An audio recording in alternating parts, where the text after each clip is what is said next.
Lok Sabha ki akoi ki MP ju oriba akoi ki bimol akoi jana photo form ma akoi pona pham da court toroga fongi kamana hage kanda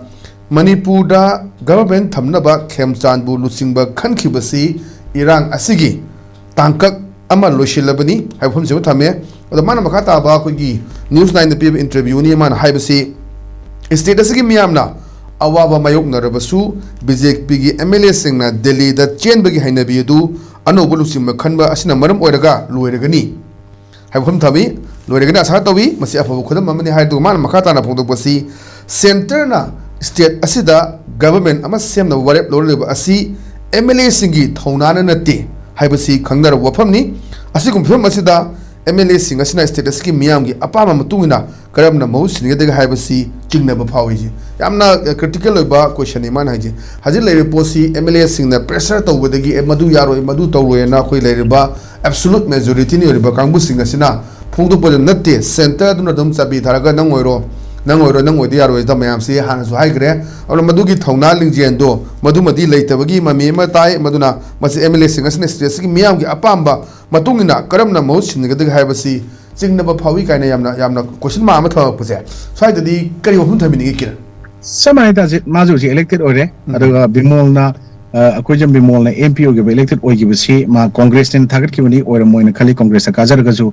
praja miyam gi kholaw du mana pena law gi ba maduga parliament da pukhalakani magna chmai thingna ba ngamgani ha thaja bada bimol oina vote pi bani bimol oina thada bani ha basi uji vote ona bada dum masi bosi yam hina chungane khali congress oina vote pi ka jar ga ju congress ne na praja na pi gi da mayam ma praja 50% gi mathak te hena 60-70% mathak yarong ne ai thamjani aduna mahang na su sida thami ba chmana hapak posi gi aham bagi keno loirabani masi gi pot ka hare bse yam chumu wafam ne madugi pot mana khangi bu kai gino hai kanda party ama hai basi magi party do ji congress ore congress na congress ki party ki ideology principle magi kaya tu matung ni satkani atopa iko gi leriba BJP khangde atopa so moi gi ideology principle matung ni chachabani ana masira amana khutsin jani mathau ta de aduga masira praja gi torpon tawtabi tawde khangde dabina praja miyam na hayo potni mana haibde kona samana ba pot wahan tho wahi manadra ka soina sai mamang da horuk da thamjagi potni andake government formations de kokomi gi na hangi related so so madugi kainoma my credit ama pibam to a madani praja miyam na peace leader impal mayonda ni lak henmana tillaga thola a aduna masai ja kemte irang thon gi de yam peaceful on lochen gabe pojejo government of India na adura central government na ministry of home na adura mari lena concerned authorities na sab chana khangbadagi masi chumme praja miyam gi leaders sing civil society organization gi leaders sing law iba pot ya chumba pot ore aduna makoida the government seman gi ba yare haiba pot madi pi gani aduga sabi tharaga chatba pot chi koina haiba pot ni moidi hana dum highlight BJP leaders sing na adum ko center leader na piro ko pote ko di amatar yana dana ya gani ha potuna masi khalak ko potsi di makoi machen adum suk sang na yana bagi phamuna bagi chokri muna bagi pot la ki pot ko uraga leigro pot di aseng wafam ni haiba ta bani adana ngamdrabani na asondagi ko gi north east ki in charge ki yauna national secretary yauna aduga masi gi BJP leaders wing mayam si bu yengchen na ba ko gi ngasa hoje kano ma half kriba